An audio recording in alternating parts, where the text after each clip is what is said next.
شیطانانو کې خطرناک شیطان شری شیطان هغه ولحان نوم دی. ولحان شیطان کار د اودس سره دی، ځکه اودس ابتدا ده کنه. ته چې اودس صحیح وکړې مونځ به دې صحیح، تلاوت به دې صحیح، ذکر به دې صحیح، درود شریف به دې صحیح. نو هغه خطرناک شیطان چې دی هغه ولحان دی، د دې تعلق د اودس سره. اودس خلکو باندې غلط کوي.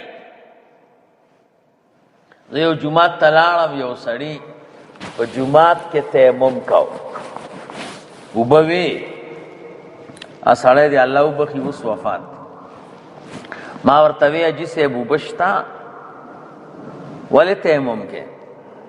ما ته وی استاد جي چې مسکله ده او خوله مې ګرمه ده، نو ما له اوبه اچول خوله کې ښې نه دي، نو د هغې پسې اودس کوم، دا تیمم کوم.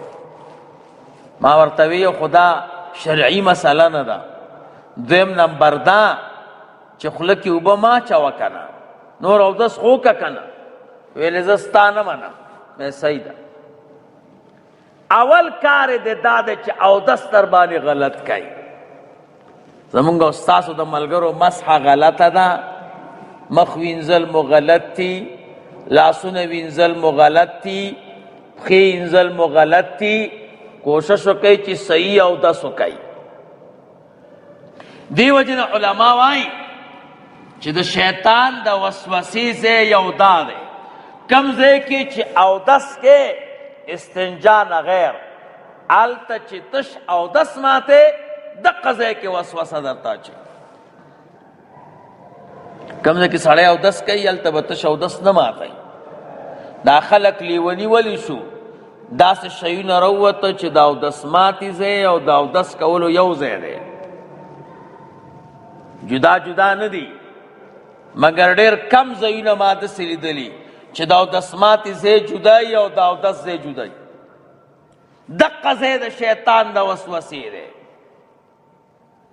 دغلته د شیطانانو دا ډله راجمعي د اودس ماتې ځای کې، او چې شیطان انسان دی دغه ته ور داخل شي اودس ماتې ځای ته، بس هغوی پرې راغون شي.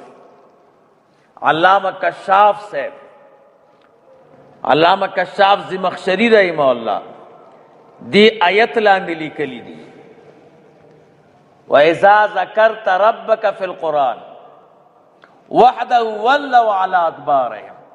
دلیل لاندې لیکي وی چې انسان کله غافل شي او ځان لشي او د سماتي ځای ته لاړ شي، دا شیطانان پې ټول راغون شي چې دغه موقع ده. دې وجې نه چې سړی او د سماتي ته ځي دا دعا به وایي، اللهم انی اعوذ بک من الخبث والخبائث.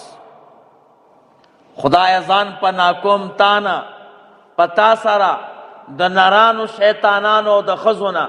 دا د اودس ماتې ځای خو د دواړو مرکز دی، خدای دوی نه مې وساتې.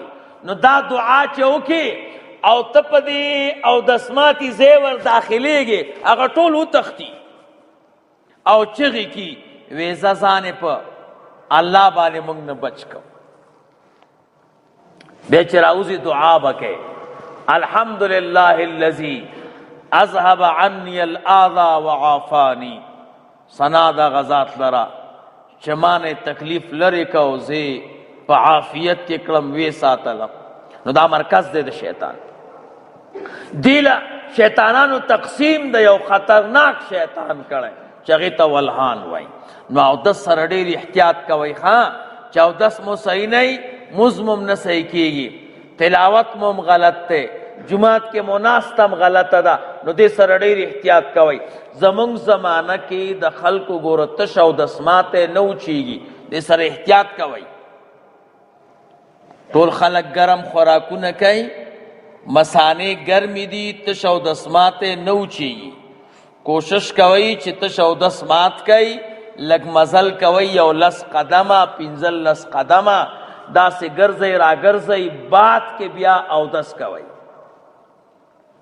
که همدغسې په اوبو باندې مو استنجا وکړه، اودس مو نه دی شوی، ګوره کالي مو هم نجس دي. کنې تجربه وکئ، کله چې تش اودس مات کوي ځان ښه پاک کوي او بیا داسې لس قدمه لاړ شئ او بیا راشئ وګوره ستا خپل بدن دی اودس به دې ماتي. دې سره ګوره ډېر احتیاط وکئ. د شیطان اوله حمله دا ده چې تا بیا اودسه کي اودس درته خراب کي ځای درنه وچ پاتې شي. نو دې سره ډېر احتیاط وکئ.